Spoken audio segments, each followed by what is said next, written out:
Hello there. Don't let them fool you. These new rules they've just voted through are here forever.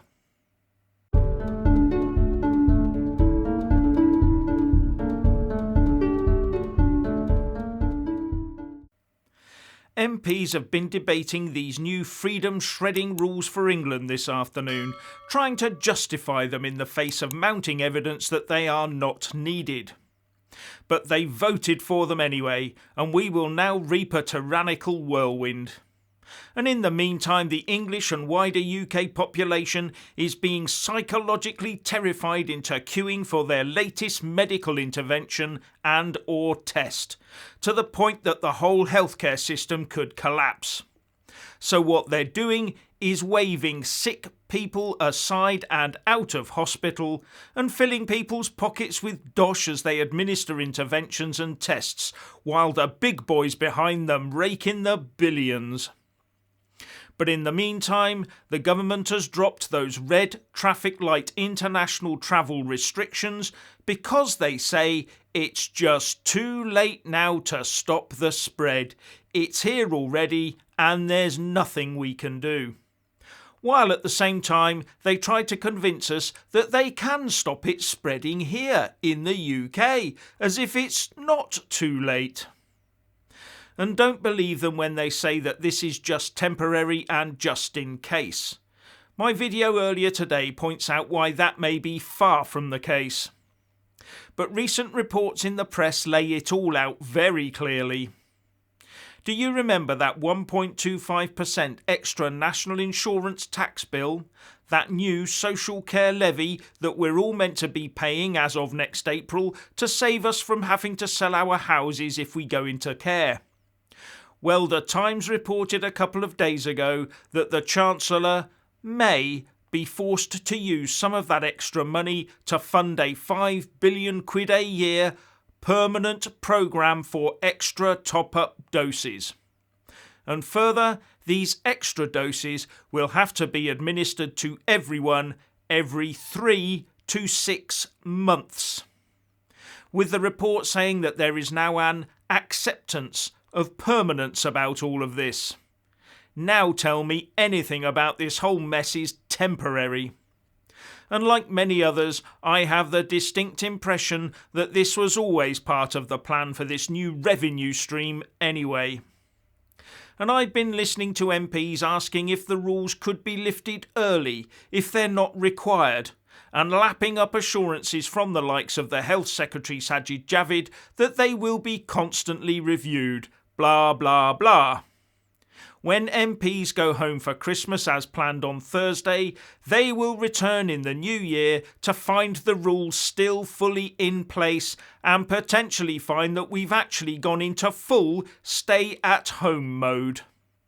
And reporting on the Times story, the Daily Mail said, the newspaper reports that it is understood the Health and Social Care Levy, intended to raise £12 billion a year for the NHS and adult social care reforms, will be used to fund the unexpected expense. The word used here is will. But I'll remind you that the then Health Secretary Matt Hancock said back in early 2021, in late January or early February, that this would be an annual procedure just like the flu shot. And a few weeks ago in November, Wales Online reported that the NHS was preparing for an annual procedure should it become necessary.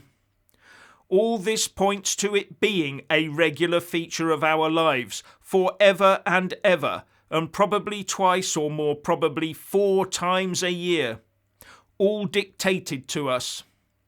And now the House of Commons has put the seal on it by voting health passes into place in England, the last of the 4 areas of the UK to do so.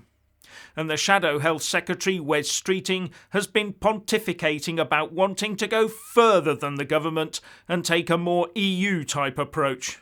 And that sounds to me like compulsory procedures. No choice, no argument, just compliance, with refusal getting you a big state bludgeoning.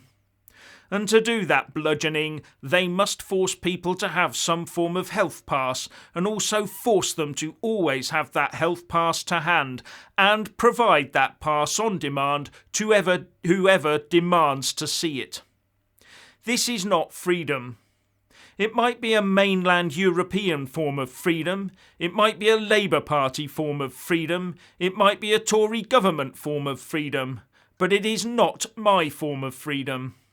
No, it reminds me of the Theodore Roosevelt quote, "If you've got them by the balls, their hearts and minds will follow." And now they've given these health passes in England the green light today, MPs have given the government the authority to tie the knot around the relevant appendage, politically speaking. It's now become apparent that 2 stamps on your health pass is no longer enough. It is now 3 when your date comes up. And with this news coming out of the Treasury, then it could become 4 stamps on your loyalty card every single year. But that would not signal the end. No, it would signal the start to further restrictions and further requirements. But what gets me is that most MPs speaking in the House are for these new measures, and in fact want the government to go further, especially on the opposition benches.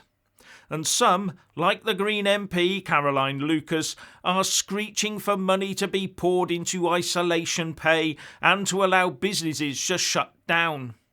It's like they think that putting the UK into months of isolation will solve all our problems, and that there's an eternal money tree always ripe for the picking to do it. It's almost like they want to trash the country, trash the economy, and trash our society. But somehow they want to keep the education system going. Earlier this year, my co-pilot on this channel, Richard, wrote a satirical song called The Jab Jab Song over on our other channel, Central Broadcast UK, where part of the lyrics said, "Soon it will be normal to be jabbed 100 times a day." Not so far-fetched now, is it? And if you've not heard it, there's a link to the Jab Jab song in the descriptions box below. Now, during his statement about this, the Health Secretary Sajid Javid said that he would not dream of making interventions compulsory for everyone across the country. Except in care homes, of course. Oh, and the NHS staff. But definitely no other workers. This government has no intention to do so, he said. Do I believe him? 100% not. Governments do not go to the massive effort of putting systems like health passes in place and ordering years' worth of doses in unless they have the intention of pressing ahead and using them. And how many times has the Prime Minister and all his various ministers told us in the last few months that we are now on an irreversible road to freedom? Well, that freedom, ladies and gents, now derives from the papers you will carry in your pockets. Not papers that just confirm who you are.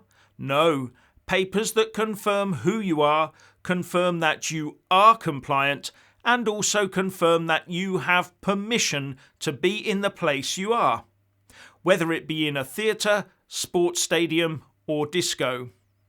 Yes, to confirm you have permission to be there. Not a human right, but an establishment permission.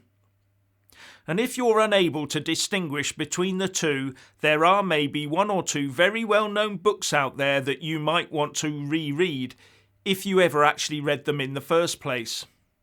And right now, the nation will once again be subdued. Subdued by more new rules, confusing rules.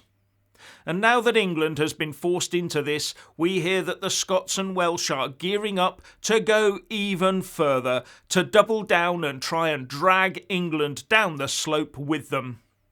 When, as I've said, the mounting evidence is against them. I have to say thanks to those MPs who understand that, and stood and voted against these health passes. But too many MPs have now decided that the common good trumps everything. There are no individual rights. and as a result, the state is now on the verge of total control over us, and forcing you to meekly queue up 4 times every year for the rest of your life so that you can be bestowed with your permissions. They will no longer fear you, you will fear them. So what's your opinion on our MPs voting for health passes in England? Please like and comment below.